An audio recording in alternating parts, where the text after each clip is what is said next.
تو میں آپ کے سامنے شعبان المعظم میں حضور صلی اللہ علیہ وسلم کا معمول کیا ہوتا تھا، تاکہ آپ اس کو سننے کے بعد اس پر عمل کرنے کی کوشش کریں۔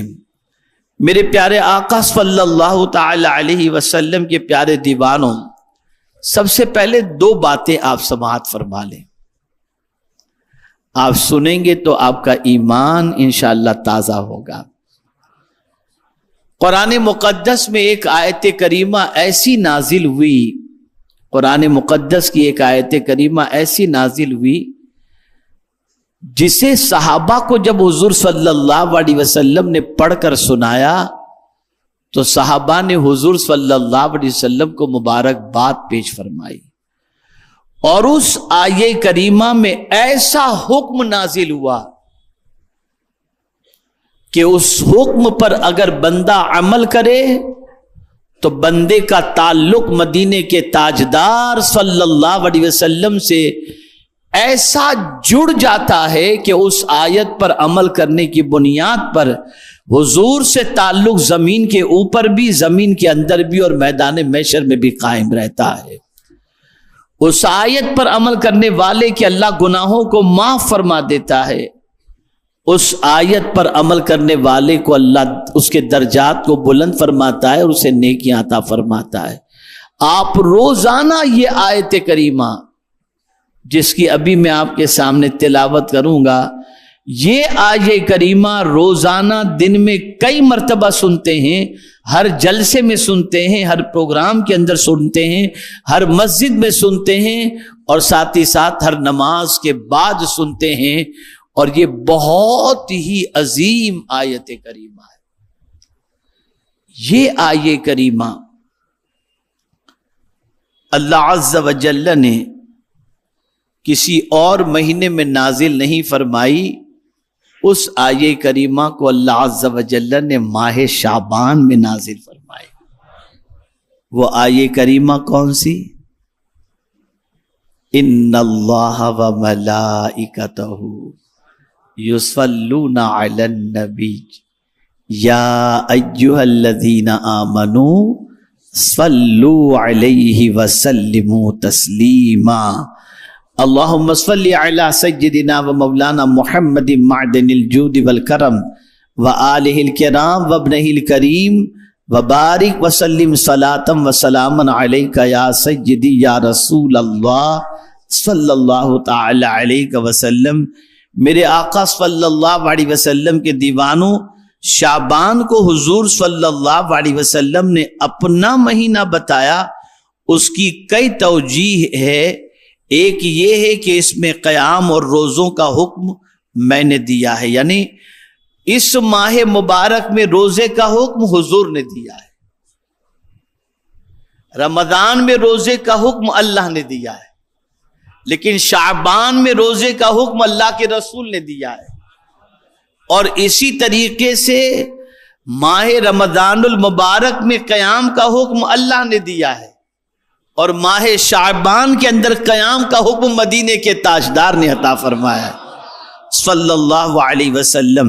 اسی طریقے سے اللہ کے رسول صلی اللہ علیہ وسلم پر یہ آیت کریمہ ان اللہ و ملائکتہ اسی مہینے میں نازل ہوئی، تو اس لیے حضور صلی اللہ علیہ وسلم فرماتے یہ مہینہ میرا مہینہ ہے۔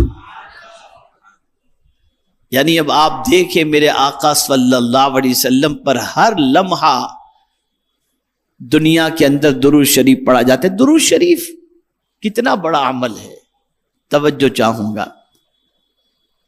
آپ اور ہم اگر حضور پر درود نہ پڑھیں کوئی فرق نہیں پڑتا۔ آپ نہ تھے، ہم نہ تھے، جان نہیں تھی، جہاں نہیں تھا، کچھ بھی نہیں، کچھ نہ تھا، تب سے درود کا سلسلہ جاری ہے، اور کچھ نہ ہوگا تب بھی درود کا سلسلہ جاری و ساری رہے گا۔ اللہ ہمیشہ سے ہے، ہمیشہ رہے گا۔ بندے تو پڑھ یا نہ پڑھ، اللہ ہمیشہ اپنے محبوب پر درود بھیجتا ہے، رحمتیں نازل فرماتا ہے، اور فرشتے بھی حضور صلی اللہ علیہ وسلم پر تحفہ درود و سلام پیش کرتے ہیں۔ یہ برکت والی آیت اگر ہمیں نصیب ہوئی ہے تو اسی ماہ مبارک میں نصیب ہوئی۔ اس لیے حضور صلی اللہ علیہ وسلم نے اس مہینے کو اپنا مہینہ فرمایا۔ اور دوسری بات، ہم کس طرف رک کر کے نماز پڑھتے ہیں؟ بولیے، کعبہ کی طرف، ہے نا؟ آپ جانتے ہیں اسی ماہ مبارک کی 15 تاریخ کو مسجد قبلتین کے اندر میرے آقا صلی اللہ علیہ وسلم بدھ کے روز نماز ادا فرما رہے تھے، نماز پڑھا رہے تھے، اور اسی شعبان کی 15 تاریخ کو رسول اعظم صلی اللہ علیہ وسلم نے حالت نماز میں اپنا چہرہ آسمان کی طرف کیا، اور دل میں یہ تمنا پیدا ہوئی کہ کاش بیت المقدس کی بجائے کعبے کو اللہ قبلہ بنا دے۔ تو اللہ نے کعبے کو قبلہ بھی بنایا تو اسی ماہ مبارک کی 15 تاریخ کو بنا دیا، جس کی طرف آج ہم اور آپ سب رخ کر کے نماز پڑھتے ہیں۔ میرے پیارے آقا صلی اللہ تعالی علیہ وسلم کے پیارے دیوانوں، اس سے یہ بات سمجھ میں آتی ہے کہ یہ مہینہ کتنی عظمت والا مہینہ اور کتنی برکت والا مہینہ ہے۔ میرے پیارے آقا صلی اللہ تعالی علیہ وسلم کے پیارے دیوانوں، آپ ہم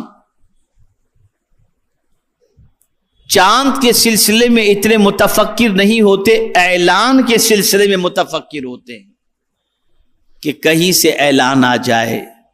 اور اب تو زیادہ تر مسلمان چاند کے اعلان کا انتظار کرتے ہیں، اب چاند دیکھنے کی مسلمان کوشش نہیں کرتا۔ تو 5 مہینوں کے چاند کو دیکھنا یہ واجب کفایہ ہے، اسے ذہن میں رکھیں۔ کوشش کریں کہ 5 مہینوں کا چاند ضرور دیکھنے کی کوشش کریں کہ بہار شریعت میں حضرت علامہ وبالفضل اولانا صاحب بہار شریعت مفتی امجد علی صاحب علیہ الرحمت والرضوان فرماتے ہیں،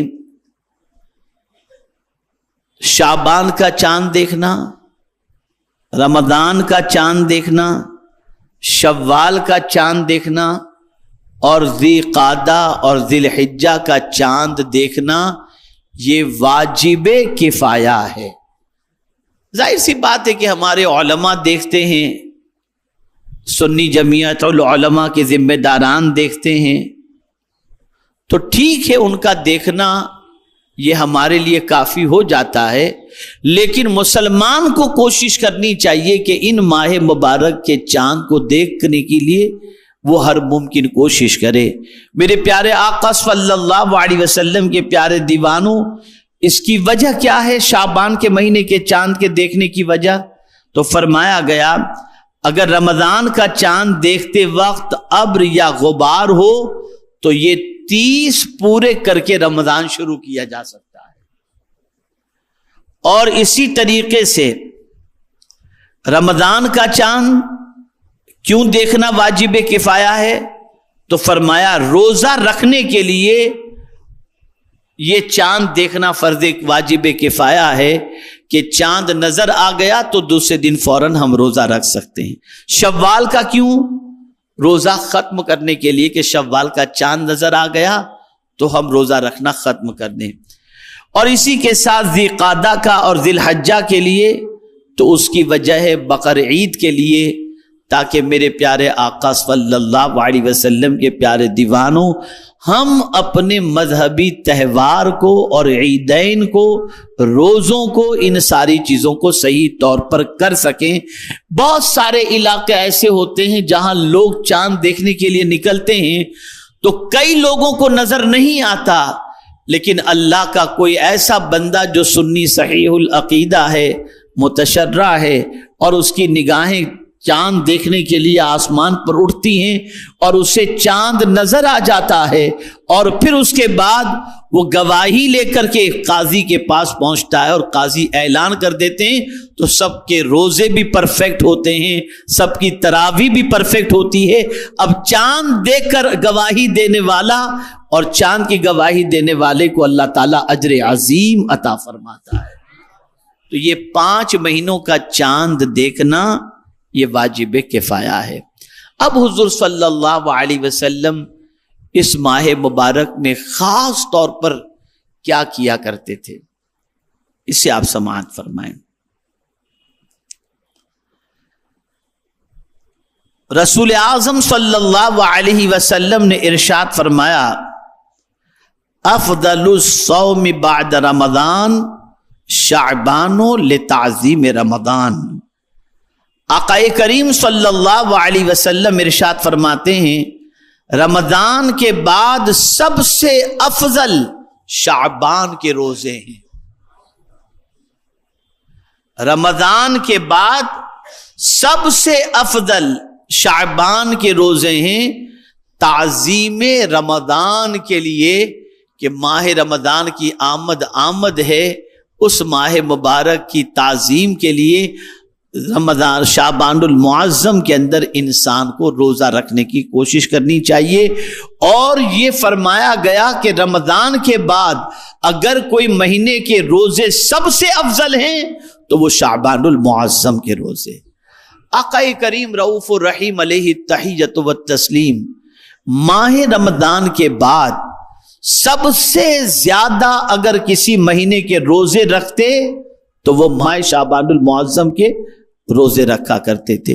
آقا کریم صلی اللہ علیہ وسلم خاص طور پر 14ویں اور 15ویں شعبان کے روزے کے حوالے سے اس طریقے کا بھی ارشاد ملتا ہے کہ ان روزوں کے حوالے سے فرمایا گیا کہ فرماتے ہیں میرے آقا صلی اللہ علیہ وسلم کہ میرا اعمال نامہ بند ہو تو بھی میں روزے سے رہوں، اور اعمال نامے کا آغاز بھی ہو تب بھی میں روزے سے رہوں۔